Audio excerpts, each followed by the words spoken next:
ওনারা তো জিতবেন, অধিকার আছে নিশ্চয়ই। আমি ভোট চাইতে বারণ করিনি, আমি বলেছি মানুষকে বিরক্ত না করতে, কেননা তারা একটা আইএসএফ যদি জেতে আপনি আমাকে বলবেন লোকসভাতে বাংলা থেকে, কেননা ভোট কাটুয়া।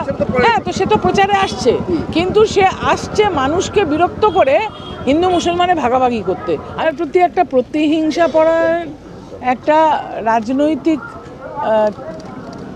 আক্রমণ ভারতীয় জনতা পার্টি সবসময় করে থাকে। বাংলাকে ওরা পছন্দ করে না, সেই জন্য এখানকার মানুষকে অস্বস্তিতে ফেলতেই এটা করা। 83 দিন ধরে ভোট চলবে, হয়তো এটা ঐতিহাসিক ভোট, মানে 83 দিন ধরে তো এর আগে কোনোদিন হয়নি স্বাধীনতার পর থেকে। এই 83 দিন ধরে ভোট চলা বহু মানুষের কর্মের ক্ষেত্রে তো কত ব্যাঘাত ঘটবে। ভারতীয় জনতা পার্টির পায়ের তলা থেকে রাজনৈতিক মাটি সরে গেছে এবং ভারতবর্ষের উত্তর ভারত, দক্ষিণ ভারত বা মধ্য ভারতে তাদের ফল অত্যন্ত খারাপ হবে বুঝতে পেরেছে।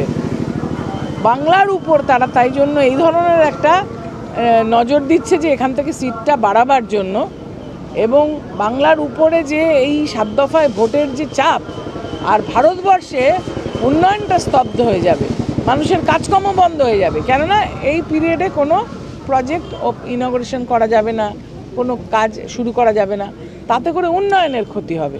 এবং ভারতবর্ষে যে উন্নয়নটাকে এই জায়গায় ঠেলে দিচ্ছে তার জন্য দায়ী থাকবে নরেন্দ্র মোদী সরকার। কর্মীদের কি বার্তা দিচ্ছে? কর্মীদেরকে সুস্থ থাকার জন্য, সংযত থাকার জন্য এবং কাজে ঝাঁপিয়ে পড়ার আহ্বান জানানো হয়েছে। কিন্তু যেহেতু এরকম লম্বা সময় গরমকালে, ধীরে ধীরে আমরা কাজটা এগিয়ে নিয়ে যাব। আর ভারতীয় জনতা পার্টির যে আক্রমণ, সেটা মানুষকে বোঝাতে হবে যে দেশ জুড়ে ভাগাভাগি চলছে, ধর্মে ধর্মে বিভেদ সৃষ্টি করার চেষ্টা চলছে, এবং সর্বোপরি ওরা যেভাবে টাকা নয়ছয় করেছে, যেভাবে এই সুপ্রিম কোর্টের অর্ডারে দেখা যাচ্ছে যে কোনো কোম্পানি নেই, ভুয়ো কোম্পানি, সেখান থেকেও তাদের টাকা ঢুকেছে, তার মানে দুর্নীতির পাহাড় ভারতীয় জনতা পার্টি। সেইটা মানুষকে বোঝাতে হবে যে এত অত্যাচার জনগণের উপরে করে, এত দুর্নীতি করে চোরের মায়ের বড় গলা। মূল কোন ইস্যুটাকে সবচেয়ে বেশি বাড়ি সামনে রেখে এগোবে? ভারতবর্ষের উন্নয়ন স্তব্ধ, নরেন্দ্র মোদী সরকার কমপ্লিটলি ফেলিয়ার, সেইটাই আমাদের মূল কথা। একদম শেষ প্রশ্ন, আপনি বক্তব্যের মধ্যে বললেন আইএসএফ ভোট চাইতে আসলে বলবেন যে আপনাদের পোস্টার লাগাতে হবে না, ব্যানার লাগাতে হবে না, আপনারা বাড়ি চলে যাবেন। গণতন্ত্রে ওনারা তো জিতবেন, অধিকার আছে নিশ্চয়ই। আমি ভোট চাইতে বারণ করিনি, আমি বলেছি মানুষকে বিরক্ত না করতে, কেননা তারা একটা আইএসএফ যদি জেতে আপনি আমাকে বলবেন লোকসভাতে বাংলা থেকে, কেননা ভোট কাটুয়া।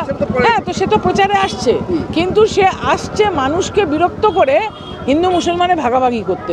আমি সে অশান্তি হতে দেব না, আমি কোনো রকম অশান্তি আমাদের এখানে হতে দেব না, কেননা বিগত 15 বছরে আমাদের এখানে কোনো অশান্তি কখনো হয়নি। এরা আসছে অশান্তি লাগাতে হিন্দু মুসলমান। একদম একটা ট্যাগলাইন আপনার লোকসভা কেন্দ্রে ছেয়ে গেছে, সোশ্যাল মিডিয়া থেকে শুরু করে পর 4 বার কাকুলদি ফরে। মানুষ ভালোবাসে আমাকে, ছোটবেলা থেকে দেখছি, এইখানে আমার বাড়ি।